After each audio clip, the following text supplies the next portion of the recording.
The major Supreme Court ruling on President Obama's Health Care Act today, and we brought in our CBS 21 political insiders, Charlie Giroux, the Republican strategist, and Tony May, our Democratic strategist, to talk about this decision because it's going to have a far-reaching impact on, of course, these elections and politics. Right. We focus a lot about it on health care, but obviously the political implications here are huge. Charlie, let's start with you. I mean, was this a huge surprise that Chief Justice Roberts went over more to the left? A little bit of a surprise in what Justice Roberts did, and this is undoubtedly a legal victory for the Obama administration, and I'm sure Tony and some of his friends will be crowing about that, but I believe it is a Pyrrhic, ephemeral, and short-lived victory for the Obama administration because the political implications of this could be potentially devastating.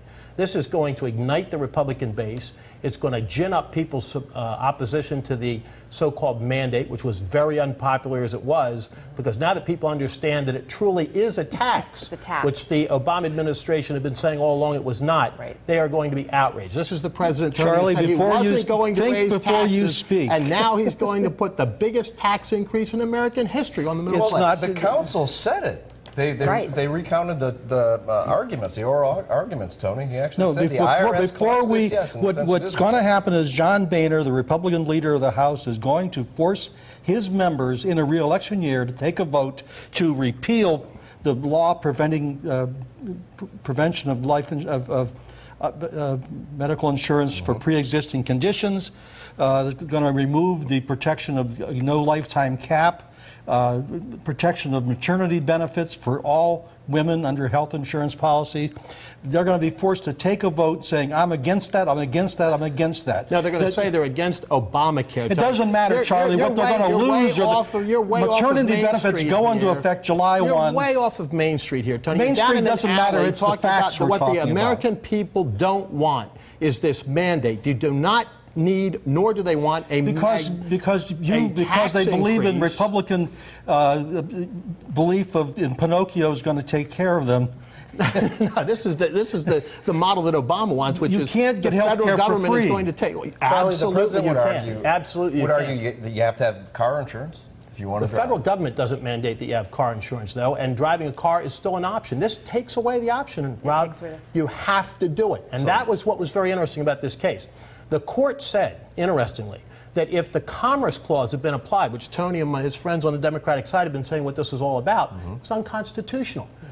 They said that the taxing power of the Congress, something very different. That's what swung Justice Roberts. Let's talk about this, Tony, because I have seen through network television today the interviews played over and over and over again of Obama saying, this is not a tax. You have my word. This is not a tax. What kind of implication is this going to be for the Obama administration? Because the court ruled it is a tax. But it doesn't really matter. The fact is the court rule prevails.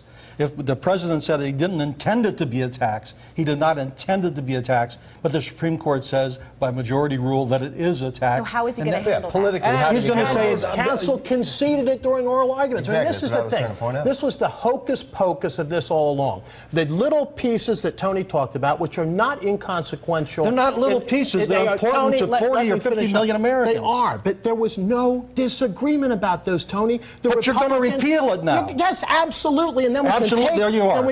You heard him say it. He admitted he's going to repeal it. Tony, then you can take care of those little pieces. Oh, you can take care of it in this Congress before the election. Absolutely, you can. The Republicans all along were in agreement on that, and you know it. Come on, you're demagoguing here, Tony, and that's all the administration. Because the Republicans have obscured and obfuscated every time they have. Because that's all that's left for the administration. Well, now, they are in a hopeless position. You're honestly saying the Republicans can take care of this before the election? Yes. We've seen the kind of results we can get out of Congress in a hurry. Well, the Senate tends to hold things up, Denny. Who controls the Senate? Oh, no, the Senate's at fault. Who controls the Senate? Well, whether we can agree on it or not, what we can agree on, this is going to be huge for the November election. So you brought us here for this. Yeah, we did. They leave friends, believe me, every time. That we do. Good debate, They just play enemies on TV. All right, guys, thank you. Yeah, very good information. So, of course, we're going to stay on top of this. We're going to see how it plays out. We'll have you guys back for sure to talk more about this. And obviously, you can catch our political insiders every Tuesday on CBS 21 News at 5:30.